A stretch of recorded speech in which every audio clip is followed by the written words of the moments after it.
¿Se puede ver la proyección? Por favor, confírmenme esas dos cosas. Querido, se le puede ver todo y se lo escucha claro. Muy bien, muchas gracias. Bien, vamos a continuar con la clase de hoy. Sí, esto ya habíamos avanzado, ¿verdad? Y vamos a continuar realizando ejercicios, ¿está bien? Bien, hemos quedado acá, ¿no es cierto? Entonces continuaremos, por favor. Veremos este ejercicio. Veremos este ejercicio. Ejercicio 5, ¿sí? Bien, ¿qué dice el ejercicio 5? El servicio de radiología médica se utiliza mercurio en algunos equipos antiguos de medición de presión y temperatura para realizar un proceso de calibración y control térmico. Se requiere elevar la temperatura de 200 gramos de mercurio desde 20 grados a 100 grados. Y lo que nos pide es, nos consulta cuánto calor es necesario suministrar al mercurio para lograr este aumento de temperatura. ¿Sí? Entonces, nuestro resumen de datos nos indica que tienen 200 gramos de mercurio, está a una temperatura inicial de 20 grados centígrados, y se va a elevar su temperatura, ¿no es cierto?, hasta una temperatura final de 100 grados, nos da el calor específico de mercurio, que es de 0.53 calorías por grado centígrado, ¿está bien? Como dato. Ahora nos pide el calor necesario, ¿sí?, para suministrar al mercurio, ¿sí? Entonces, para esto, ¿qué vamos a realizar? ¿Sí? Aplicamos nuestra definición de calor específico que habíamos explicado en el gráfico anterior, ¿verdad? Donde nos dice que hay una variación de temperatura. Por tanto, aplicamos el concepto de calor específico, ¿sí? Entonces, vamos a utilizar esta ecuación, ¿sí? Para eso tenemos la masa de mercurio como dato, ¿sí? Claramente, que es de 200 gramos. El calor específico de mercurio también nos da como dato, ¿verdad? 0.73 calorías por gramo por grado centígrado. Y la variación de temperatura, que es nada más que la temperatura final menos la temperatura inicial, en este caso 100 grados centígrados menos 20 grados centígrados. ¿Está bien? Entonces, multiplicando estos valores, nuestro calor y el calor eh, que es necesario suministrar al mercurio para lograr el aumento de temperatura es de 528 calorías. ¿Está bien? Sí. Eso, en cuanto al ejercicio 5. ¿Sí? ¿Alguna duda? ¿En qué hemos hecho aplicar el concepto de calor específico que hemos explicado con el diagrama anterior, ¿verdad? ¿Está bien? Bien, entonces veamos más ejercicios. ¿Está bien? Veamos el ejercicio 6. ¿Qué nos dice el ejercicio 6?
Ahora sí.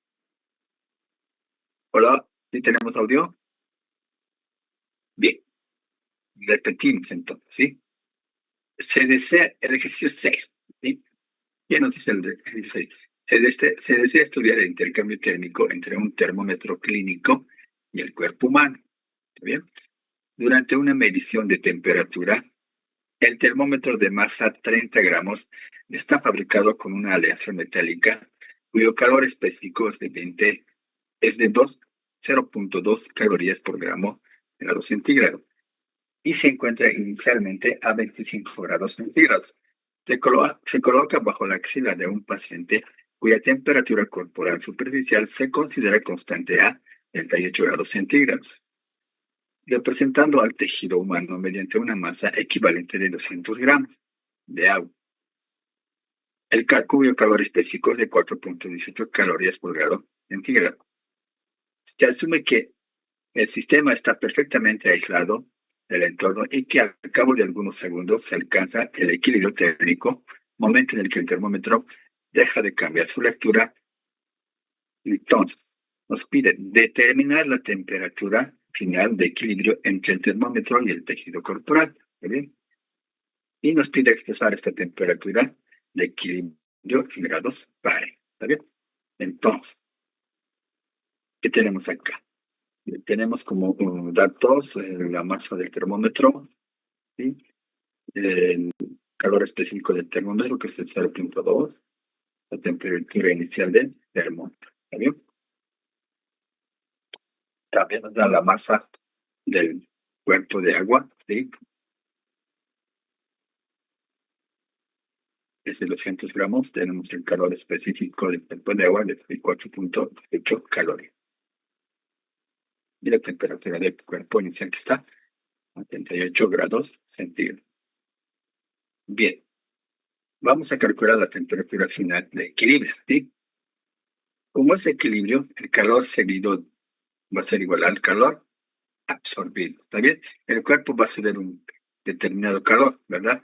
Y el que va a absorber va a ser el termómetro, ¿verdad? Por eso va a haber una lectura de temperatura. ¿Está bien? Por tanto, el calor para nosotros cedido va a ser igual aquí a la masa del cuerpo por el calor específico del cuerpo, por su variación de temperatura, ¿verdad? ¿Sí? Temperatura del cuerpo menos la temperatura final a la cual va a llegar. Igual al calor absorbido, que es la masa del termómetro por el calor específico del termómetro por la temperatura final menos la temperatura inicial del termómetro. ¿Está bien? Entonces reemplazamos los varoncitos. Nos dan la masa del cuerpo, ¿cierto? 200 gramos. ¿Está bien? Es la simulación, ¿verdad? Una pequeña porción de masa, nos dice, ¿no? Está simulando la masa del cuerpo, ¿no? 200 gramos. También nos da esa parte de tejido que nos dice el calor específico es de 4.18 calorías por gramos por grado centígrado. Y la variación de temperatura. ¿No? En este caso, va a ser de 38 grados C y va a alcanzar el termómetro va a llegar a una temperatura final de equilibrio, ¿verdad? Igual. En el otro lado tenemos la masa del termómetro, que es 30 gramos, por el calor específico del termómetro, que es 0.2 calorías por gramos por grado centígrado, ¿sí? Y esta va a alcanzar una temperatura final, ¿verdad?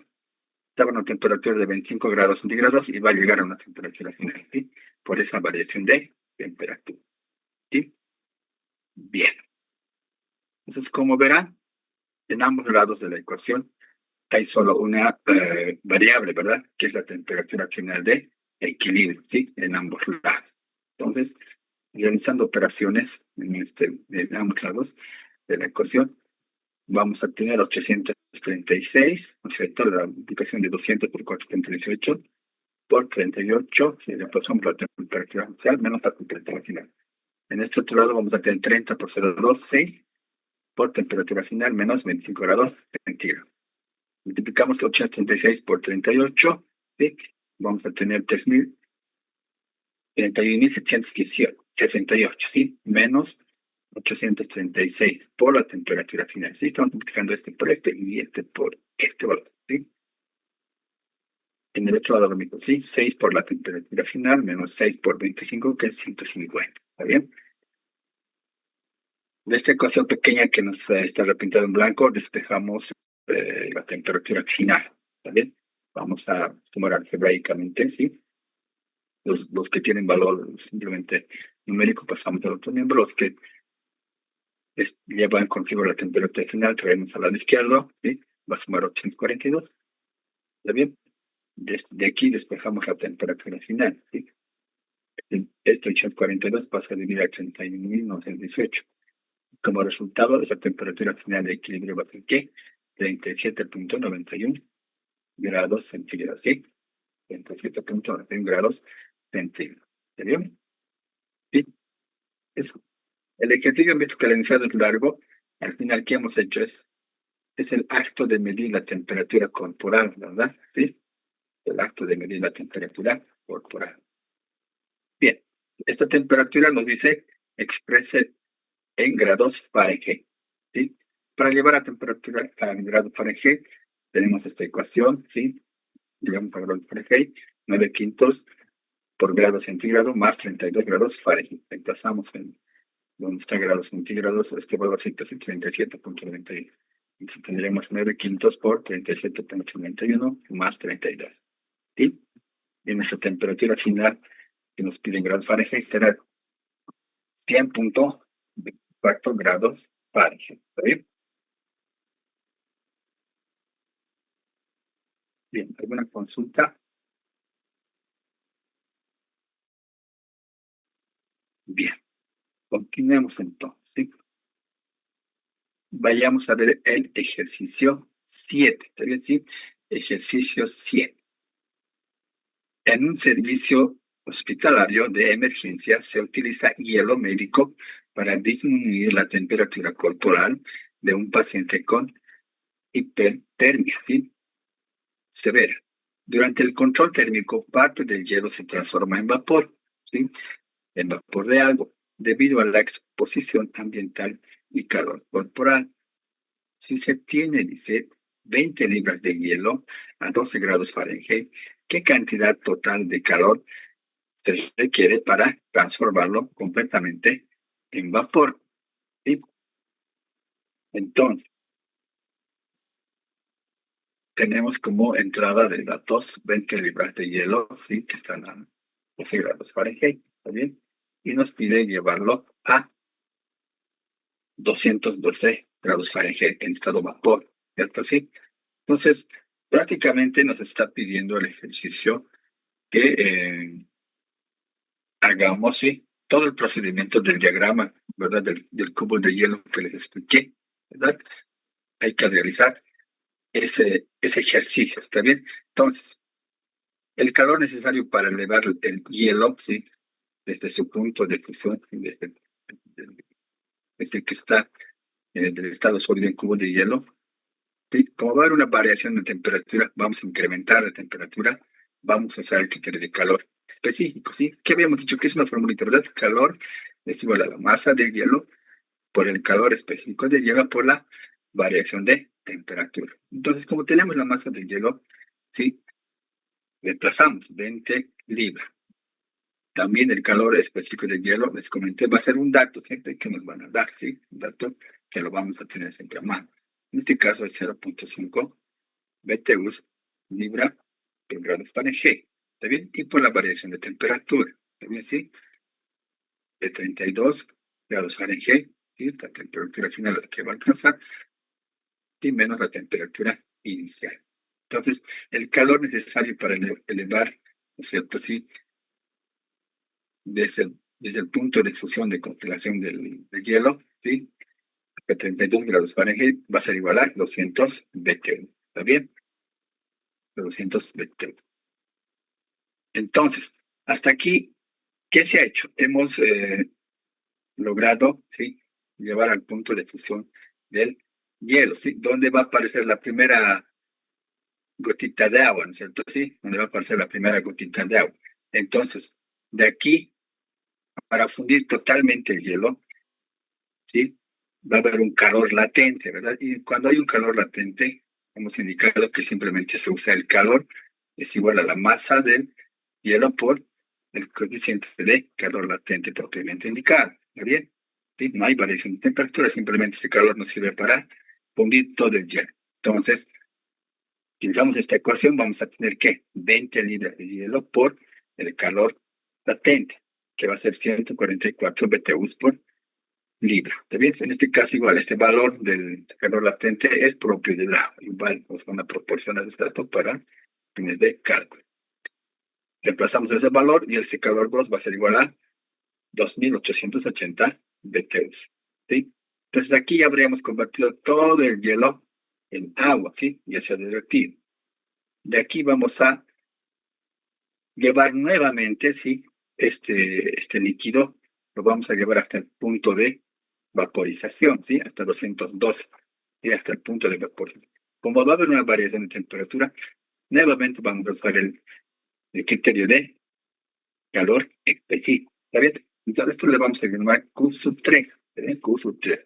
Que va a ser igual a la masa de hielo nuevamente, ¿sí? Por los 20 libras de hielo, por el calor específico del agua, ¿sí?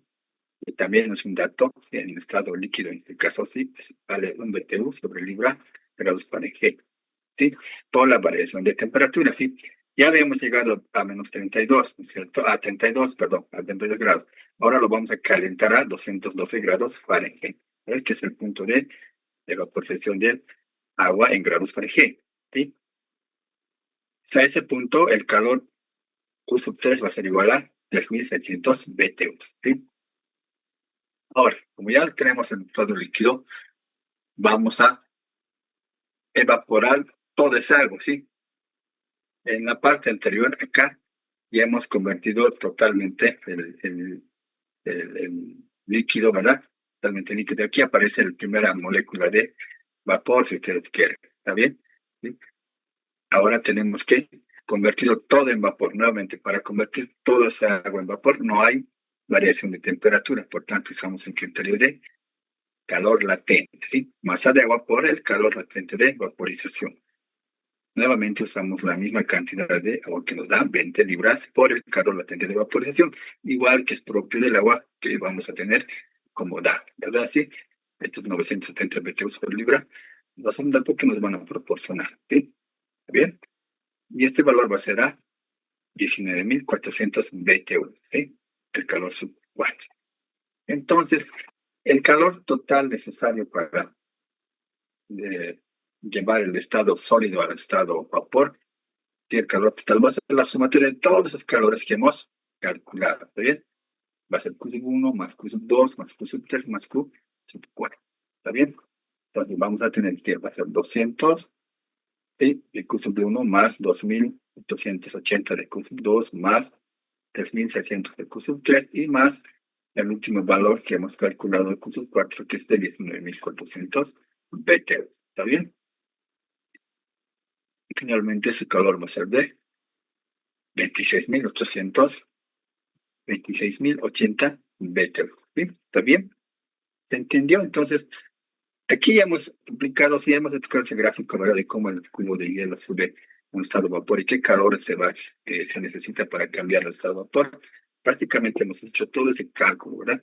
Todo ese ejercicio, ¿sí? Con este ejemplo que nos han proporcionado. ¿Está bien? ¿Alguna actividad, consulta?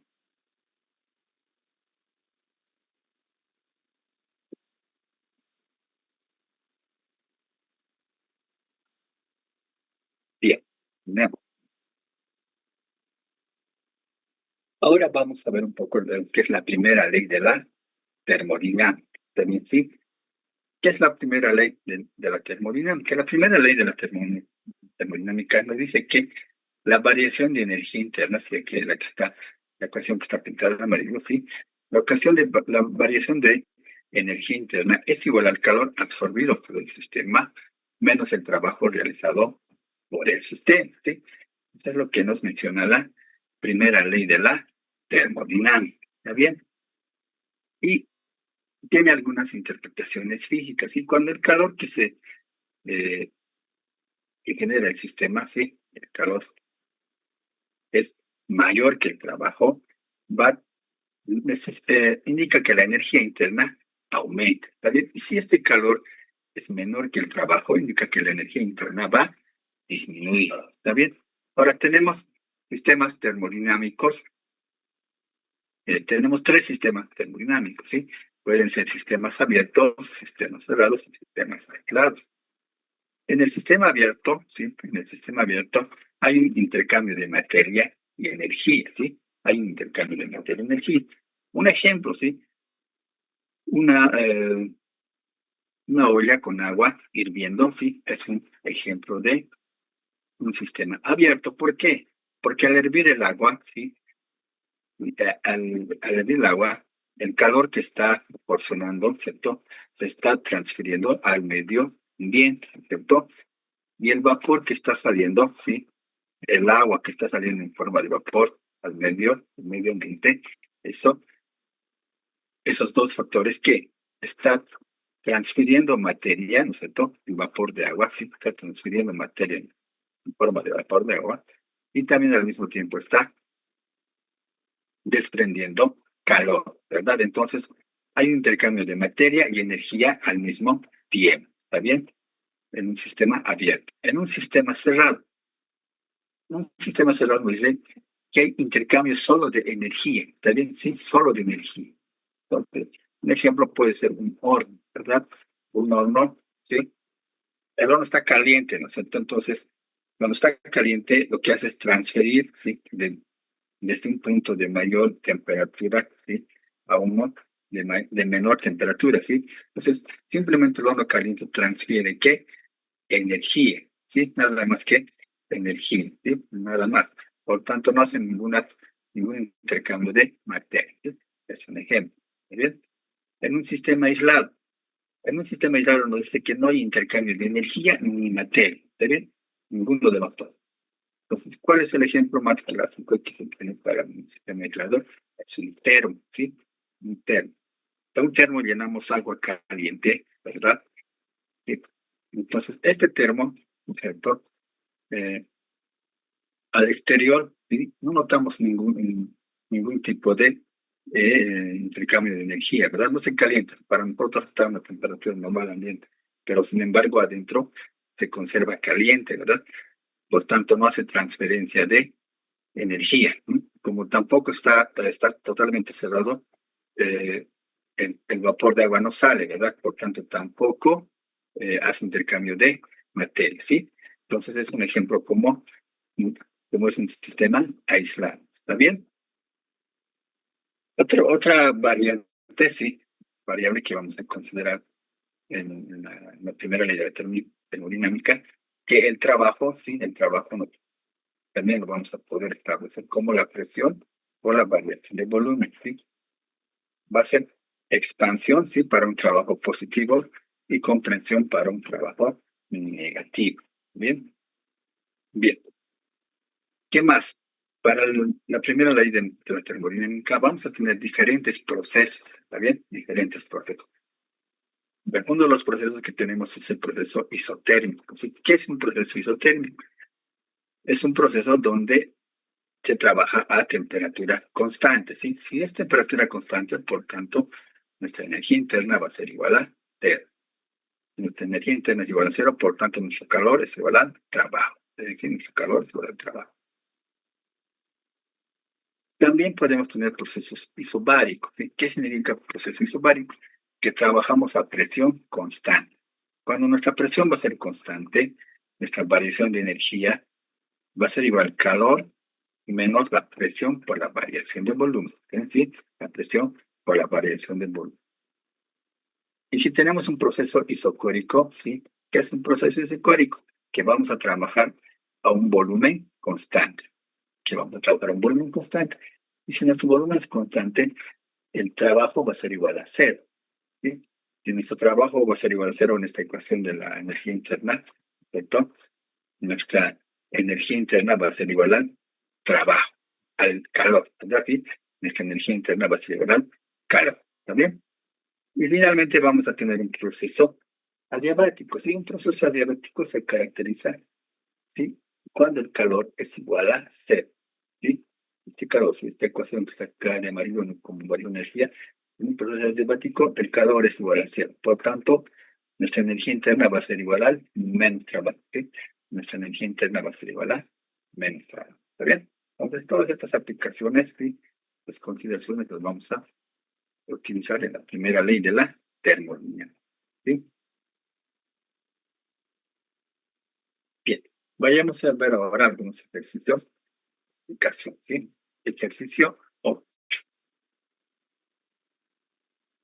Bien, ¿qué dice el ejercicio 8? Durante un proceso de electroestimulación terapéutica, el tejido muscular de un paciente absorbe 400 calorías, ¿sí?, de energía térmica procedente del campo eléctrico.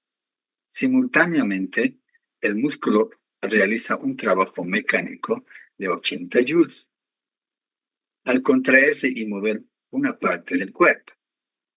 ¿Qué nos consulta o qué nos pide? ¿Cuál es el aumento en la energía interna del tejido muscular durante este proceso? Sí, ¿sí? Pregunta. Entonces, ¿qué nos está pidiendo prácticamente? Nos está pidiendo la variación de energía interna que va a sufrir, ¿sí?, el cuerpo, ¿verdad? Entonces tenemos que aplicar aquí la primera ley de la termodinámica, ¿está bien? La primera ley de la termodinámica. Como datos de entrada tenemos calor desde 400 calorías, tenemos el trabajo desde 80 joules y nos pide la variación de energía. Como un dato adicional, tenemos la conversión de calorías a joules, ¿no? La caloría igual a 486 joules. Solución. Entonces, aplicamos la primera ley de la termodinámica, como les había mencionado, donde la variación de energía es igual al calor menos el trabajo, ¿verdad? Menos el trabajo. Entonces, cabalmente tenemos estas variables acá como datos de entrada, ¿está bien? Nuestro calor es igual a ¿qué? 400 calorías. Reemplazamos calor, 400 calorías. Y el trabajo nos da también como dato, que es de 80 joules. Como es 80 joules, no puedo yo sumar 400 calorías menos 80 joules, ¿verdad? No puedo sumar así. Por tanto, voy a utilizar este factor de conversión acá, ¿sí? Donde 4.186 joules equivale a una caloría, ¿sí? El joules con joules se va a eliminar y vamos a tener el trabajo en calorías, ¿sí? Y vamos a poder sumar el calor y el trabajo adecuadamente. ¿Está bien? Entonces, como hemos convertido este valor en calorías, vamos a sumar este valor. Por tanto, nos va a dar 380.8 calorías. ¿Está bien? La barra de energía que nos pide el ejercicio es de 380.8 calorías. ¿Sí? ¿Está bien? Fácil, ¿no? Simplemente es la aplicación de la primera ley de la termodinámica. ¿Está bien?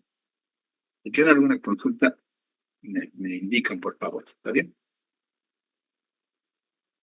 Bien. Continuemos entonces. Vayamos a ver otro ejercicio, ¿sí? Ejercicio 9, ¿sí? En un laboratorio de biofísica médica se estudia el comportamiento térmico de una pequeña cámara cerrada que simula las condiciones internas de un tejido muscular humano durante un proceso de calentamiento metabólico controlado. En el experimento, un sistema cerrado que contiene 200 gramos de agua, ¿sí? Es un sistema que contiene 200 gramos de agua, modelando el fluido corporal. Se calienta mediante una resistencia eléctrica interna. Durante el proceso, el sistema absorbe 16.800 joules de calor, ¿está bien? Y al mismo tiempo realiza un trabajo de expansión contra la presión externa igual a 1.000 joules. ¿Sí?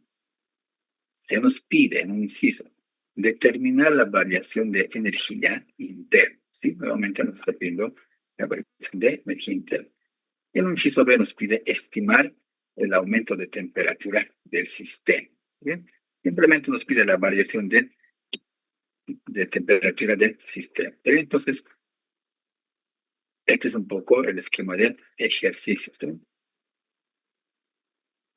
Bien, como datos de entrada tenemos calor, ¿sí? De 16.800, que está aquí también mostrado en la imagen, ¿sí? En la esquemita del proceso, ¿sí? Tenemos un calor, ¿cierto? el calor absorbido D genera de 10.800 joules. Y nos dice que ese sistema realiza un trabajo, ¿sí? Un trabajo de 1.000 joules, ¿sí? Nos dan el calor específico del agua, ¿sí? Que es de 4.18 calorías por grado centígrado. ¿Está bien? Entonces, solución. En Fisval determinamos la variación de energía interna del sistema. ¿Sí? Entonces, como podrán ver, si solo vemos el gráfico, ya podemos estimar nuestro calor, ¿sí? Ya tenemos variación de energía. Tenemos que reemplazar, plantear la ecuación así. La variación de energía interna es igual a calor menos el trabajo. Por tanto, si vemos el esquema, ¿sí? Tenemos esos datos ahí, ¿verdad? Entonces, reemplazamos esos valores, ¿sí? Nuestra variación de energía es igual a ¿qué? De 1.800 joules menos 1.000 joules de trabajo. ¿Está bien? Sí. Y nos dice que este sistema C tiene 200 gramos de agua y se calienta, ¿verdad? Se genera calor, al mismo tiempo se realiza un trabajo, ¿verdad? Repasamos sus valores de acá. Por tanto, nuestra variación de energía interna va a ser igual a 15.800 joules. ¿Está bien? 15.800 joules. Aquí hemos aplicado simplemente la ley de la termodinámica. ¿Está bien? Bien, ahora vayamos a calcular la variación de temperatura del sistema. Fíjense, simplemente nos pide variación de temperatura. Entonces, como nos pide variación de temperatura, aplicamos el concepto de calor específico. ¿Está bien? El calor específico sí nos será igual a la masa, ¿sí? Masa de agua que nos dan acá en el esquemita, ¿verdad? De 200 gramos. Se calienta una masa de agua de 200 gramos. Y está. Por su calor específico, que está también en el esquemita, si es de 4.18 joules por la variación de temperatura. ¿Está bien? Entonces, reemplazamos los valores útiles. ¿Sí? El calor es igual a ¿qué? El anterior calor que hemos calculado, ¿verdad? 15.800, ¿sí? El inciso B. Es el calor, vamos a reemplazar, ¿sí? De 15.800 joules. Igual a la masa de agua que es de 200 gramos. ¿Está bien?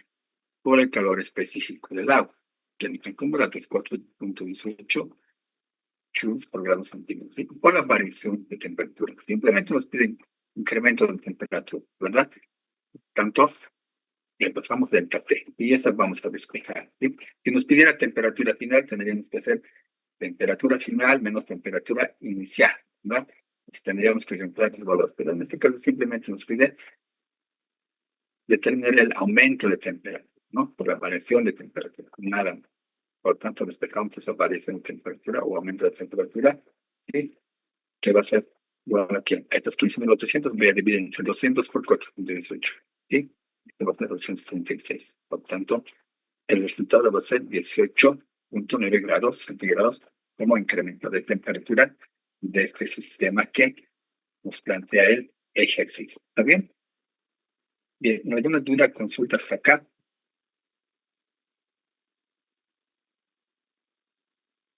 Pues todo lo que se ha hecho hasta en esos ejercicios es la aplicación de la primera ley de la termodinámica, ¿verdad?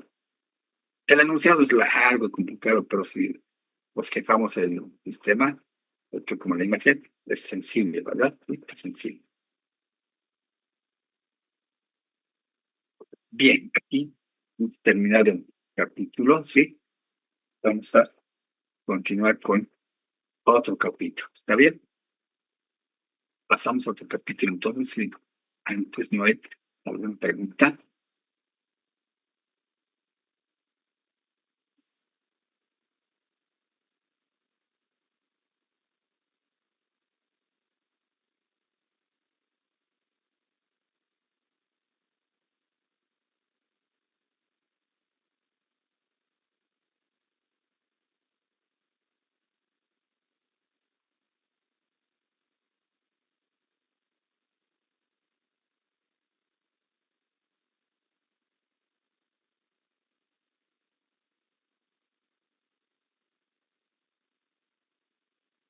Bien, tenemos capítulo 9. ¿Está bien? Sí, capítulo 9. El capítulo es ondas, sí, sonido y el oído. ¿Está bien? Ondas, el sonido y el oído. ¿Sí?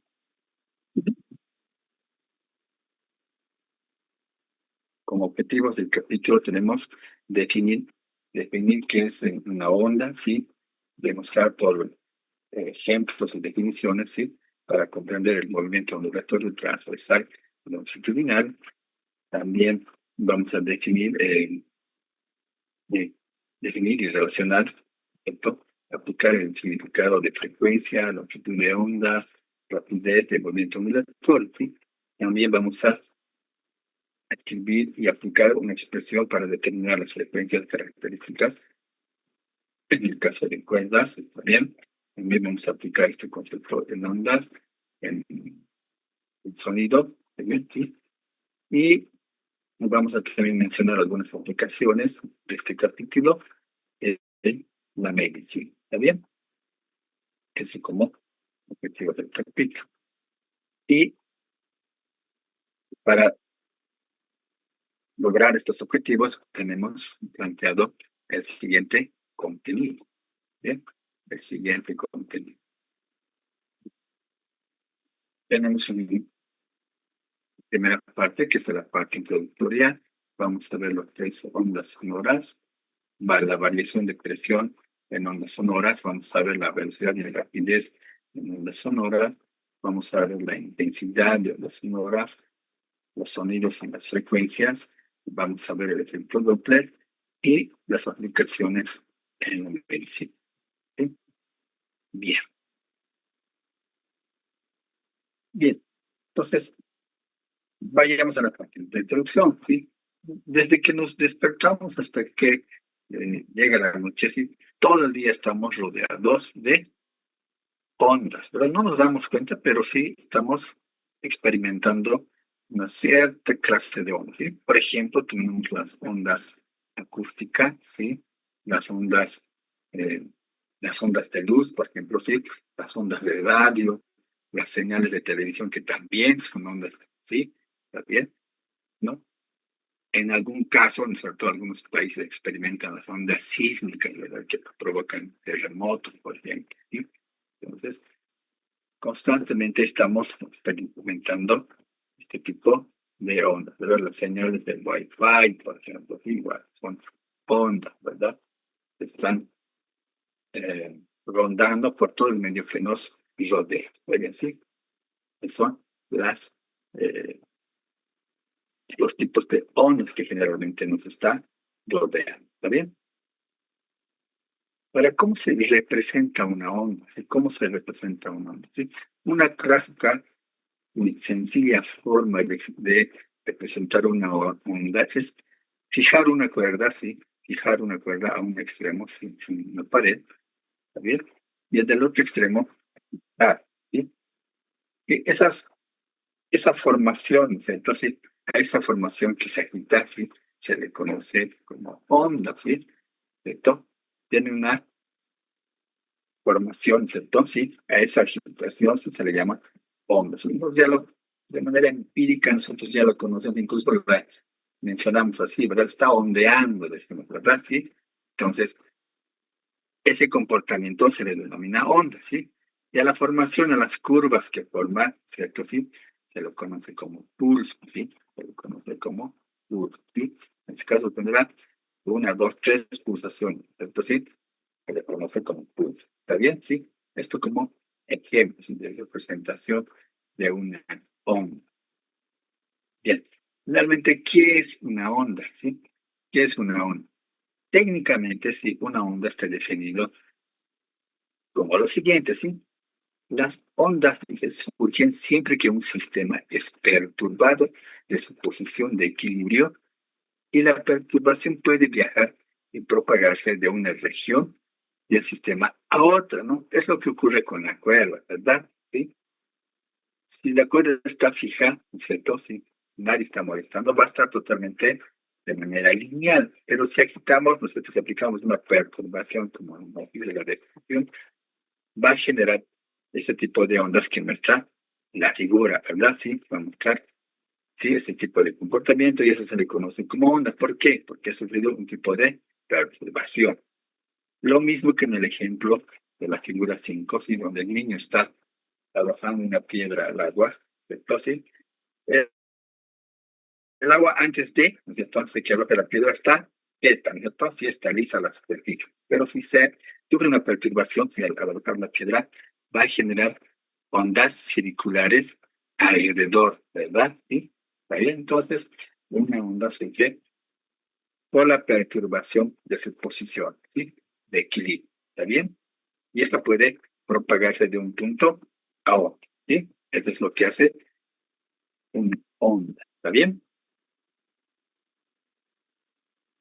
Ahora, al propagarse una onda o desplazarse una onda, transporta energía, ¿sí? Transporta energía, y por eso se mueve, pero no materia, ¿está bien? Sí, como la cuerda, ¿verdad? Por todo el trayecto, sí, solo transporta energía y no materia, ¿está bien? Las ondas que no requieren medio para propagarse se denominan ondas electromagnéticas, ¿está bien? En cambio, las ondas que requieren de un medio para propagarse, o para moverse si quiere, se denominan ondas mecánicas, ¿está bien? Se denominan ondas mecánicas. Ahora, como ejemplo de ondas electromagnéticas y que no requieren un medio para transportarse, ¿sí? Tenemos, por ejemplo, los rayos de luz solar, ¿está bien? Estas no requieren de un medio para transportarse, lo hacen en el espacio vacío, ¿está bien? Y estas ondas de rayos de luz del sol llegan, ¿cierto? Tienen un medio para transportarse a la superficie terrestre, ¿bien? En cambio, las ondas mecánicas, ¿sí? Por ejemplo, una onda sísmica necesita una cierta superficie, ¿sí? Para moverse, ¿sí? Ese es el caso de la onda sísmica, ¿está bien? Desde lo más inferior de la Tierra, ¿no es cierto? Se puede moverse, ¿sí? Sobre ese espacio se mueve, ¿está bien? Sobre ese espacio se mueve. Como transporta energía, esas ondas que ven en la imagen que se genera, transporta energía, energía. Y cuando la primera onda que hace contacto con la superficie, ¿sí? La primera onda que hace contacto con la superficie, ¿sí? Si quieren ustedes, toda esa energía hace contacto con la superficie y provoca ese terremoto, ¿sí? Desemboca esa energía en la superficie y por eso causa el terremoto, ¿está bien? ¿Sí? Por eso causa el terremoto, ¿está bien? Eso, un ejemplo de una onda mecánica que necesita de un medio para propagar, ¿está bien? Ahora, dentro de estas ondas existen las ondas transversales, ¿sí? ¿Cuáles son las ondas transversales? El movimiento de las ondas transversales es de arriba a abajo, así como se muestra en la figura, ¿sí? O como es el comportamiento de la cuerda, ¿verdad? Que hemos dado como ejemplo, ¿sí? El comportamiento del movimiento de la onda es de arriba hacia abajo, y de arriba hacia abajo, ¿sí? Mientras que su propagación o su movimiento, su desplazamiento es horizontal, también sí, es horizontal. Por tanto, la característica principal de una transversal es que su movimiento, ¿sí? De arriba a abajo, es perpendicular a su propagación, ¿está bien? ¿Sí? Es perpendicular a su propagación, ¿sí? Como se muestra esta figura aquí abajo, ¿sí? Mueven el movimiento perpendicular a su propagación, ¿sí? Esa es la característica que tiene una onda transversal, ¿sí? También tenemos una onda longitudinal, ¿sí? ¿Qué es una onda longitudinal? Que es un movimiento, ¿sí? En este caso, también es, su movimiento es horizontal y su propagación también es horizontal, ¿sí? Están en el mismo sentido, si ustedes quieren. Por tanto, podemos decir que una onda longitudinal, ¿sí? Está caracterizada porque su movimiento es paralelo, ¿sí? A su propagación. ¿También, sí? Como podemos ver en la imagen, ¿no? El movimiento es paralelo a la propagación, ¿sí? Se nos representa así, movimiento paralelo a su propagación. Por esto se caracteriza principalmente una onda longitudinal, ¿sí? ¿Qué más? Ahora vamos a ver algunos elementos de la onda. ¿Está bien? ¿Sí? Lo más alto, ¿sí? Lo más alto que eleva una onda o que genera el comportamiento de una onda se le llama cresta. ¿Está bien? Se la conoce como cresta, se la denomina como cresta. ¿Está bien? Y la intersección entre el eje X, ¿sí? Del comportamiento de la onda, ¿sí? La interacción con el eje X se la denomina nodo, pero sí, se la denomina nodo. Y a lo más bajo que puede lograr alcanzar, ¿sí? El comportamiento de la onda se la denomina valle, ¿está bien? ¿Sí? Se la denomina valle o se conoce como valle, ¿está bien? Bien, otros elementos de la onda, ¿sí? También tenemos lo que es la amplitud de onda, ¿sí? Para nosotros, de aquí en adelante la vamos a denominar como una letra mayúscula A, ¿sí? La amplitud de onda. La amplitud de onda nos dice corresponde a la altura de la onda desde la posición de equilibrio hasta su elongación, ¿sí? Así como se ve en la figura, ¿cierto? ¿Sí? Nuestra amplitud de onda es desde el punto 00, ¿cierto? Sí, algo más alto de la onda, ¿sí? A esa distancia la vamos a denominar como amplitud de onda, ¿está bien? Y sus unidades de medida, ¿sí? Las vamos a expresar en metros. Y aquí como está indicando en la parte amarilla, ¿verdad? ¿Sí? En la parte inferior. Nuestra amplitud de onda la vamos a denominar con A mayúscula y su unidad de medida va a ser en metro. ¿Sí? ¿Sí? Va a ser en metro. Bien. Otro elemento que tiene la onda es la longitud de onda, ¿sí? La longitud de onda. ¿Qué es la longitud de onda? Es la distancia entre dos partículas cualesquiera que estén en paz. ¿Sí? ¿Qué significa esto? ¿Sí? Desde que se inicia la onda, ¿verdad? Va a generar un ciclo, ¿verdad? Sí, desde que se inicia aquí en el punto 00, si ustedes quieren, plano, ¿cierto? Se genera la onda, ¿verdad? En esa trayectoria. Cuando llega nuevamente a intersectar con el eje X, nuevamente se va a repetir la misma figura, ¿verdad? Así va a ser cíclico. Entonces, a la primera formación de la onda, si ustedes quieren, ¿sí? Desde que inician el punto 00 y hasta que se intersecta, ¿sí? A esa distancia, ¿sí? Como muestra la imagen, se le denomina longitud de onda. ¿También, sí? A esa distancia se le denomina longitud de onda. Entonces, esta longitud de onda la vamos a simbolizar con lambda, ¿también sí? Con lambda. Y lo vamos a medir en metro, ¿está bien?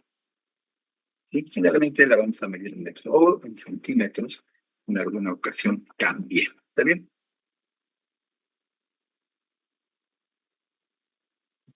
Otra variable, ¿sí? Que se conoce en ondas también es el periodo, ¿sí? Periodo, vamos a simbolizar con una T mayúscula, ¿está bien? El periodo. ¿Qué es el periodo? Es el tiempo que demora la onda para completar un ciclo, ¿sí? Un ciclo es lo que les había mencionado anteriormente, ¿sí? Desde que inicia la onda, ¿sí? ¿Está bien? En el punto 00, y vuelve a repetirse cuando se intersecta con el eje X, vuelve a repetirse el mismo proceso, ¿sí? A esa primera formación, ¿sí? O a ese primer ciclo, ¿sí? A ese primer ciclo, ¿sí? Al tiempo que demora formarse en el primer ciclo, se le conoce como periodo, ¿está bien? ¿Sí?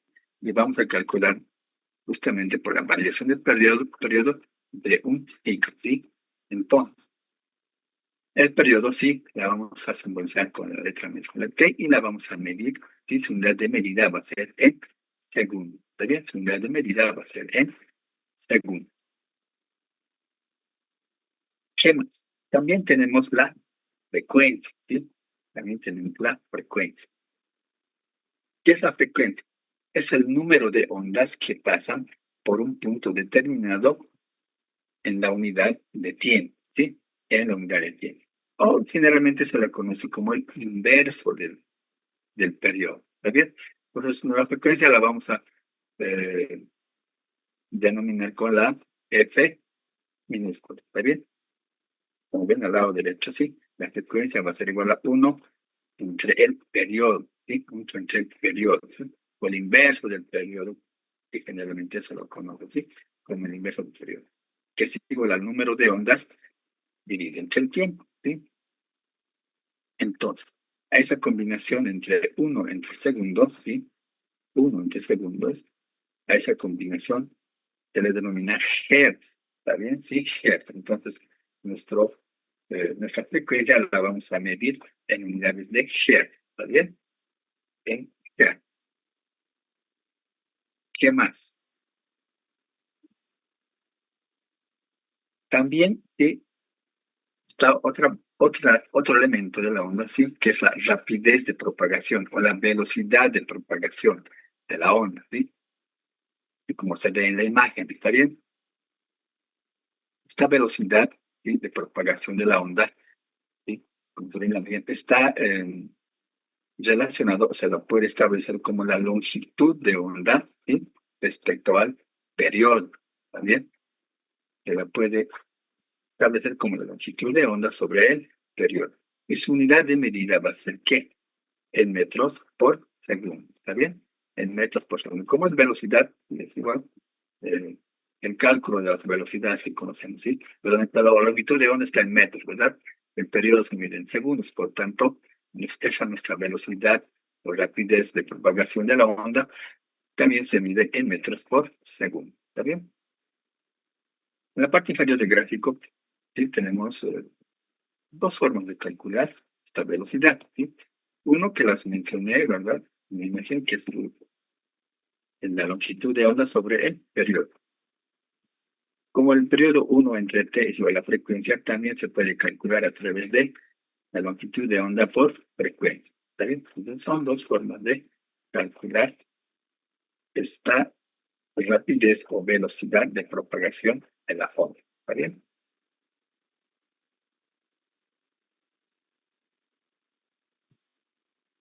Otra variable que tenemos es la frecuencia angular. ¿Está bien? ¿Sí? Tenemos la frecuencia angular. La frecuencia angular no es nada más que el número de ángulos dividido en tiempo. ¿Está bien? Este número de ángulos se puede establecer a través del valor 2pi. ¿Está bien? Sí, 2pi. Y el tiempo se puede establecer como el periodo. ¿Está bien? Sí, como el periodo de la onda. ¿Bien? Y como 1 entre t es la frecuencia, también esta frecuencia angular se puede establecer como 2 veces pi por frecuencia. ¿Está bien? Y su unidad de medida va a ser radianes por segundo. ¿Está bien? ¿Sí? Que la vamos a denominar de esta forma, ¿sí? Radianes por segundo, ¿no? Y aquí en adelante para nosotros frecuencia angular la vamos a simbolizar con una letra omega, ¿no? Una letra omega. ¿Está bien? Entonces, finalmente, una característica también, sí, el de la onda, es cómo la podemos describir. Como se habrán dado cuenta, sí, en todo el proceso de descripción de los elementos de onda, tiene un comportamiento, ¿verdad? Sí, tiene un comportamiento. Y ese comportamiento es senoidal, ¿sí? Ese comportamiento es una función senoidal. Y se la puede describir de la siguiente forma matemáticamente, ¿sí? Que Y, ¿sí? Ese comportamiento senoidal está en función de las variables Y y X y en función del tiempo, ¿sí? Se la puede describir como Y igual a la amplitud, ¿sí? ¿Sí? A la amplitud de onda por el seno de ¿qué? Del número de ondas por la variable X menos la frecuencia angular por el tiempo. Y entonces esta ecuación acá nos va a describir el comportamiento, ¿sí?, de la onda. Y de esta manera podemos determinar la ecuación de la onda, ¿sí?, la función matemática de la onda, ¿sí?, con todas sus variables, ¿sí? Esta A, ¿no es cierto?, nosotros la vamos a decir como amplitud de onda, ¿sí? Esta amplitud se refiere a este valor, tamaño de la onda, ¿sí? Y el K, si ustedes quieren K, es el número de onda. El número de onda se puede calcular a través de este valor acá, ¿sí? 2 veces pi dividido entre la longitud de onda, ¿sí? Y nuestra frecuencia angular podemos determinar ya sea 2pi entre periodo o 2pi por frecuencia. Por tanto, teniendo esos valores podemos escribir, ¿o cierto?, o hallar nuestra ecuación senoidal de la onda, ¿sí?, para poderlo estudiar. ¿Está bien? Está en función de la variable X y la variable tiempo. ¿Está bien? ¿Alguna consulta, duda hasta acá?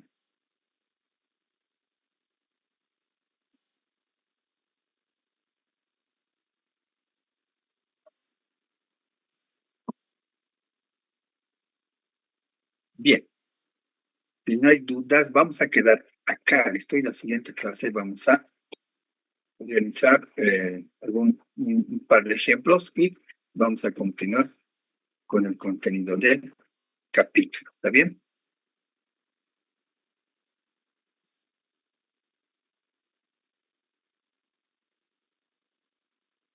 Bien, si no hay ninguna consulta, duda, estaremos encontrando la siguiente clase. ¿Está bien?